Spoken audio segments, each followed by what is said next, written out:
The danger to our country is grave. The danger to our country is growing. The Iraqi regime possesses biological and chemical weapons. Weapons of mass destruction. Weapons of mass destruction. Nuclear weapons. Weapons of mass destruction. Will.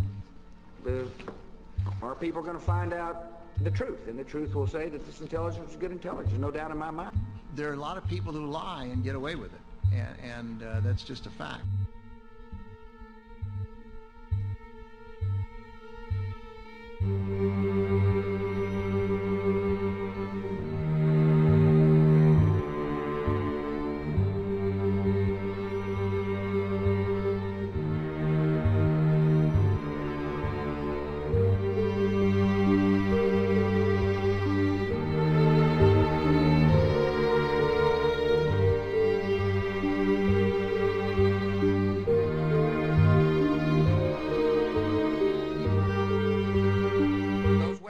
Destruction got to be somewhere.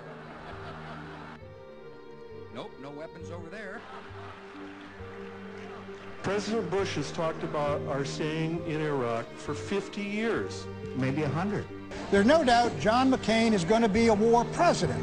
Can anybody see John McCain as sort of a peacetime Calvin Coolidge president? It's preposterous. His whole career is wrapped up in the military, national security. He's in Putin's face. He's threatening the Iranians. We're going to be in Iraq 100 years. The Bush administration has built a new generation of nuclear weapons that we call usable nukes.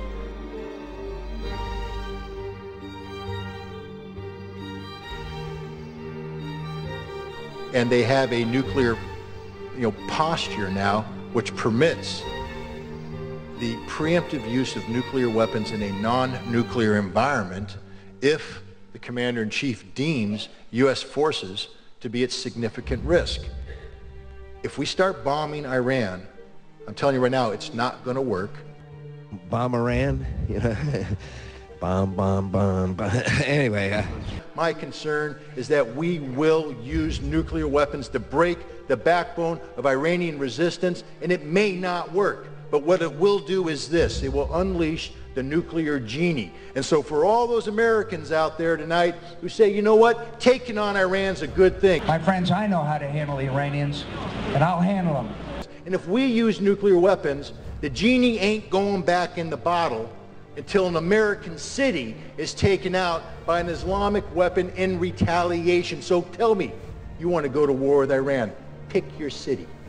Pick your city. Tell me which one you want gone. Seattle, LA, Boston, New York, Miami. Pick one, because at least one's going. And that's something we should all think about before we march down this path of insanity.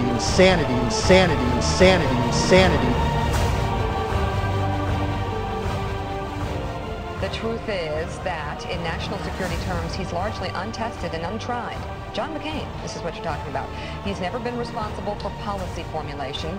He's never had leadership in a crisis or in anything larger than his own element on an aircraft carrier or in managing his own congressional staff.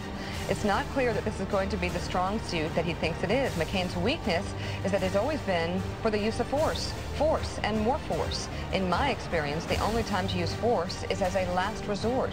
When he talks about throwing Russia out of the G8 and makes ditties about bombing Iran, he betrays a disrespect for the office of the presidency. And I'm sorry to tell you that we're going to be in further wars. And we were in 2 wars today combating it, and there are other places in the world where we may have to. These young people that are in this crowd, my friends, I'm going to be asking you to serve. And there's going to be more wars. There's going to be more wars. We're in a greater struggle that is going to be with us for the rest of this century.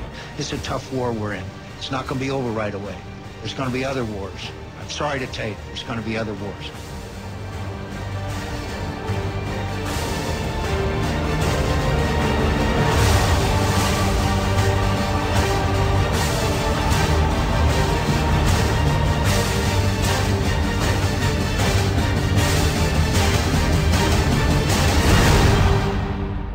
He will make Cheney look like Gandhi.